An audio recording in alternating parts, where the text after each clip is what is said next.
ఆశ్రయము లేనటువంటి పరిస్థితిలో ఉన్నావా? Do you not have any refuge? Wait minute ప్రోగ్రామ్ని వీక్షించడానికి ఆన్లైన్కి వచ్చినటువంటి మీకు ప్రభు పేరట శుభములు కలుగునుగాక. ప్రియమైనటువంటి వారులారా, నేను 1994 నుండి ఇంచుమించు 2000 సంవత్సరాల వరకు, అంటే 7 సంవత్సరాలు సిబిఐ కోర్టుకి వెళ్ళినటువంటి పరిస్థితులు. అంతకుముందు 1 ఇయర్, 1 సంవత్సరం నేను ఉద్యోగం నుండి పరారైపోయాను. భయము, ఆందోళన పట్టుకుని నేను ఏదో తప్పు చేశాను, ఫ్రాడ్ చేసేసాను, 20 కోట్లు ఫ్రాడ్ చేసేసానని నా గురించి పేపర్లో వేస్తే భయపడిపోయి, నేను చేయలేదు కదా, నా గురించి ఏంటి ఇలా పేపర్లో రాశారు అని భయమేసింది. అప్పుడు 1 సంవత్సరం పరారైపోయాను. ఎలా ఉంటున్నానో తెలియకుండా, జీతం లేదు, ఆశ్రయం లేదు, పిల్లల్ని భార్యను పట్టుకుని ఎక్కడ ఉండాలో ఎలాగ ఉండాలో తెలియదు. నెల వస్తే అద్దె ఎలా కట్టుకోవాలో తెలియదు, జీవనోపాదాయం ఎలాగో తెలియదు, పిల్లలు స్కూల్ ఫీజులు ఎలా కట్టాలో తెలియదు. ఇలాంటి ఆందోళనకరమైనటువంటి పరిస్థితులు. ఇంటికి వస్తే ఇల్లు నాది, మా నాన్న మనకు రాసిచ్చిన, అది మా నాన్నగారు అమ్మగారు స్వాధీనం చేసుకుని నన్ను రానివ్వలేదు. మాకున్నటువంటి కొద్దిపాటి ఆస్తి ఇంకొకళ్ళ చేతుల్లో ఉంది కనుక అది తీసుకోలేని పరిస్థితులు. ఏం చేయాలో తెలియదు, ఆదాయం లేదు, నిరాధారమైనటువంటి పరిస్థితులు. అలాంటి పరిస్థితుల్లో చచ్చిపోవడం తప్పించి ఇంకొక అవకాశం లేదు. No opportunity. అన్వేషిస్తున్నాను దేవుడి కొరకు. అలాంటి పరిస్థితుల్లో ఒకరోజు యేసు ప్రభు వారు నాతో మాట్లాడారు. నువ్వు చనిపోనక్కర్లేదు నా కుమారుడా, నీ కొరకు నేను చనిపోయానని చెప్పిన తర్వాత నేను రక్షింపబడి క్షమాపణ దేవుని దగ్గర పొందుకుని విశ్వాసగా మారిన తర్వాత ధైర్యం వచ్చింది. ఆ కేసు 93 నుండి నేను కేసులో 94 నుండి, నన్ను క్షమించండి, 94 నుండి నేను ఆ కేసు అటెండ్ అవ్వటం మొదలుపెట్టాను. 96వ సంవత్సరంలో దేవుడు నాతో చెప్పారు, నువ్వు నూతనమైన వర్షిప్ మొదలు పెట్టాలని, నూతనమైన ఆరాధన మొదలు పెట్టాలని. అప్పుడు ప్రభా, నా దగ్గరికి ఎలాంటి వారు వస్తారో మీరు చెప్పరా ప్రభా అని అడిగాను. దేవుని బిడ్డలారా, 2 విషయాలు మాట్లాడారు. ఒకటి, అదుల్లం అన్నటువంటి మాట నా చెవులకు వినబడుతుంది. ఈ మాట ఎక్కడో బైబిల్ గ్రంథంలో చూశాను కదా అనుకుని తర్జన వెతకటం మొదలు పెట్టాను. అప్పుడు దొరికింది నాకు. దేవుని బిడ్డలారా, దావీదు ఇంటి దగ్గర నుండి పారిపోతున్నాడు. తన స్వగ్రామం నుండి బెత్లెహేము దగ్గర నుండి పారిపోతున్నాడు. సౌలు అతను తరుముతున్నాడు, చంపేయడానికి తిరుగుతున్నాడు. సౌలు మహారాజు కనుక ఆయన దగ్గర సైన్యం ఉంది. దావీదు దగ్గర ఎవరూ లేరు, ఒంటరిగా పారిపోతున్నాడు. ఏం చేయాలో తెలియని పరిస్థితులు. దేవుడు తప్పించి ఆశ్రయం ఏమీ లేదు. అలాంటి పరిస్థితుల్లో గాత్ అన్నటువంటి ప్రాంతంలో, ఫిలిస్తీన్లు ఉన్న ప్రాంతంలో, ఆ గాత్ అన్న పట్టణంలో దాక్కున్నాడు. ఆ తర్వాత అక్కడ ఉండటం మంచిది కాదు అని తను గ్రహించి అక్కడ నుండి అరణ్యంలోకి వచ్చాడు. అక్కడ అదుల్లం అన్నటువంటి ఒక గుహలో దాక్కున్నాడు. అదుల్లం అంటే రెఫ్యూజ్, అంటే ఆశ్రయము. ఆ గుహలో దాక్కున్నప్పుడు సమూయేలు మొదటి గ్రంథం 22వ అధ్యాయం 1-2 వచనాల్లో రాయబడిన మాటలు. దేవుని బిడ్డలారా, 1వ వచనంలో మొట్టమొదట తన తండ్రి ఇంటి వారు, అంటే అన్నదమ్ములు, వారందరూ కుటుంబాలతో సహా దావీదు ఎక్కడున్నాడో తెలుసుకుని వారందరూ కూడా దావీదు దగ్గరికి వచ్చారట. దావీదుతో ఉండటం మొదలు పెట్టారు. ఎందుకు ఉన్నారో ఒకసారి ఆలోచిద్దాం, తర్వాత వద్దాం. కానీ 2వ వచనంలో ఏముంటుందంటే 3 రకాల గుంపులు తన దగ్గరికి వచ్చారట. ఒకటి, ఇబ్బందుల్లో ఉన్నవారు, those who are in distress, those who are in debt, అప్పుల్లో ఉన్నవారు, those who are discontented with life, అంటే అసంతృప్తిగా ఉన్నవారు.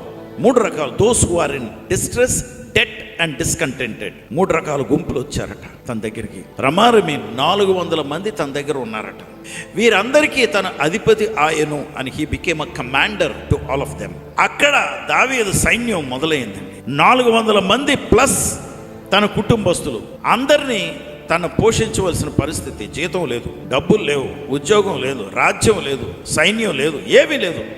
వీరందరినీ ట్రైన్ చేస్తున్నాడు సైన్యానికి. వీరందరూ ప్రాణాలు కాపాడుకోవటానికి ఒక్కరు కాదు, వారి కుటుంబాలు, వారి పిల్లలు, వీరందరూ ఉన్నారండి తనతోని. వీరందరికీ ఆశ్రయపురమైంది అదుల్లం. దేవుని బిడ్డలారా, ప్రతి సంఘము అలా ఉండాలని దేవుని చిత్తము. ప్రతి సంఘం కూడా అలాంటి వారిని పోషించాలి, అలాంటి వారిని ప్రోత్సహించాలి, అలాంటి వారిని నిలవబెట్టించే పనిలో ఉండాలి. కానీ దేవుడు నాతో మాట్లాడాడు, నాతో చెప్పారు ఏమనంటే, నీ పరిచర్య అలా ఉంటుంది. అంటే నా పరిచర్యలోకి వచ్చేవారు ఇబ్బందుల్లో ఉన్నవారు, అప్పుల్లో ఉన్నవారు, అసమాధానంగా ఉన్నవారు వస్తారని చెప్పారు. Adullam will become a refuge to them. అంటే నీ పరిచర్య, నీ సంఘం వారికి ఆశ్రయంగా ఉంటుంది. దేవుని బిడ్డలారా, నిజమే, చాలామంది ఈ ఆశ్రయపురంలో ఆశ్రయం తీసుకుని వారు ఇప్పుడు బాగా భోజనం చేయటం మొదలుపెట్టారు, అభివృద్ధి చెందడం మొదలుపెట్టారు. దేవుడు మమ్మల్ని పిలిచారు, మమ్మల్ని చూశారు, మమ్మల్ని దర్శించారని ఏదో చెప్పుకొని వెళ్ళిన వాళ్ళు వెళ్ళిపోయారు. కానీ దేవుని బిడ్డలారా, నా దగ్గర ఉన్నవారిని దేవుడు నేర్పించమని చెప్పారు కనుక తర్జన పడి ప్రతిరోజు నేను వారి అందరి అభివృద్ధి కొరకు ప్రార్థన చేస్తాను. ఎందుకంటే నేను దేవుడికి ప్రార్థన చేసే విషయం ఏంటో తెలుసా? ప్రభా, 400 మంది కాదు ప్రభా, అంతకన్నా ఎక్కువ మంది నా దగ్గరికి వచ్చి నన్ను అరగదీసేశారు. మేము అప్పుల్లో ఉన్నవాళ్ళం ప్రభా అని అప్పుల్లో ఉన్న వాళ్ళ పక్షాన నేను కూడా నా చేతులు ఎత్తుతాను. ఎందుకంటే నేను కూడా అప్పుల్లో ఉన్నాను. నా పిల్లల చదువుల కొరకు, వాళ్ళ అభివృద్ధి కొరకు, వాళ్ళ పెళ్ళిళ్ళ కొరకు అప్పు చేసి నేను వారికి వివాహం చేసి లేదా చదివించి ఇంత పెద్దవాళ్ళని చేయగలిగాను. దేవుని బిడ్డలారా, అయినా నా అప్పులన్నీ దేవుడు తీరుస్తాడని తెలుసు. నేను అప్పులన్నీ తీరిపోయిన వాడిని నేను చెప్పడం లేదు. అప్పుల్లో ఉన్న వారి పక్షాన నేను ప్రార్థన చేస్తున్నాను. ఇబ్బందుల్లో ఉన్న వారి పక్షాన నేను ప్రార్థన చేస్తున్నాను. అసమాధానంగా ఉన్న వారి పక్షాన నేను ప్రార్థన చేస్తున్నాను. అనారోగ్యంగా ఉన్న వారి పక్షాన నేను ప్రార్థన చేస్తున్నాను.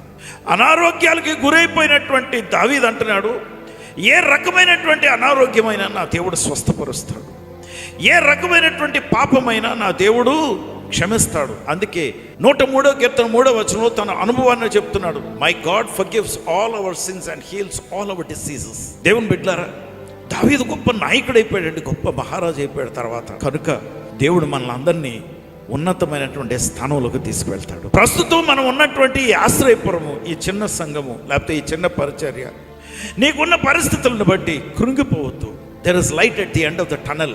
ఆ చీకటి గృహలో మనం ఉంటుండగా ఆ చివరిని లైట్ కనబడుతుంది మనకి. కనుక ఆ లైట్లోకి మనం వెళ్తున్నాం, రాబోతూ ఉన్నాం. దేవుడు మనల్ని ఆ వెలుగులోకి తీసుకొస్తున్నాడు, అభివృద్ధి చెందిస్తున్నాడు ఆయన. మనము ఆశీర్వదింపబడబోతున్నాం. దేవుని బిడ్డలారా, అనేక మంది ఆశీర్వాదకరంగా ఉండటమే కాదు, మనము ఆశీర్వదింపబడబోతున్నామని మీకు ప్రకటిస్తున్నాను. ఎస్, ఎందుకంటే దావీదుతో ఉన్న వారందరూ గొప్ప గొప్ప సైనికులు, గొప్ప గొప్ప హీరోలు అయిపోయారు. ఆయన రాజ్యంలో మంత్రులు అయిపోయారు, ఆయన రాజ్యంలో సైన్యాధిపతులు అయిపోయారు, ఆయన రాజ్యంలో గొప్ప హీరోలు అయిపోయారు. అలాగే దేవుడు మనకిచ్చిన పరిచర్యలో మీరు అభివృద్ధి చెందబోతున్నారు. మీరు ఉన్నతమైనటువంటి స్థానంలోకి మీరు ఎదగబోతున్నారు. దేవుడు మిమ్మల్ని అంత ఎత్తైనటువంటి స్థాయిలోకి తీసుకొస్తున్నారు. అందుకే నా వినికిడిలో నా మాటలు ఆలకించి, నా మాటలను అవలంబించి, నా పరిచర్యలో ఉన్నటువంటి మీరు ఆశీర్వదింపబడును గాక. May my anointing come upon you in the name of Jesus. నా అభిషేకం నీ మీదకి దిగి వచ్చును గాక.